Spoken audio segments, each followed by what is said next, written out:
Dismayado ang ilang kongresista sa mga reklamo laban sa water utility firm na Prime Water.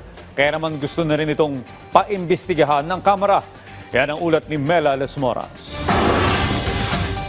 Pinaiimbestigahan na ni Zambales 1st District Representative J. Kong Hoon sa Kamara ang mga issue ukol sa Prime Water. Sa ilalim ng inihain niyang House Resolution No. 22, partikular na pinasisiyasat ni Kong Hoon ang mga umunoy problema at irregularidad sa joint venture agreements ng local water districts kasama ang Prime Water Infrastructure Corporation. Dismayado si Kong Hoon dahil patuloy pa rin umano ang hinaing ng marami laban sa nasabing water service provider kahit matagal na itong inirereklamo. Siyempre gusto nating malaman kung ano ba talaga yung nangyari. Bakit hindi sila sumusunod dun sa Memorandum of Agreement na pinirmahan nila. Pangalawa, ano yung mga batas na pwede nating ipasa or i-amend para at least hindi na maulit yung ganitong klaseng pambubudol din sa ating mga mamamayan. Suportado naman ng iba pang mambabatas ang pagsagawa ng naturang investigasyon tulad ni La Union 1st District Representative Paulo Ortega. Ang goal naman natin dito mapaayos yung serbisyo at mabigay yung kinaukulang serbisyo na nararapat mo sa taong bayan.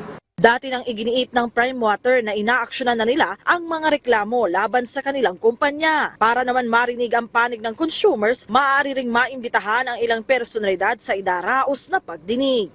Ang tubig dapat yan nagbibigay buhay, hindi lang yan negosyo, di ba? So may possibility na imbitahan din natin yung mga consumer na nagrereklamo at naapektuhan sa Prime Water.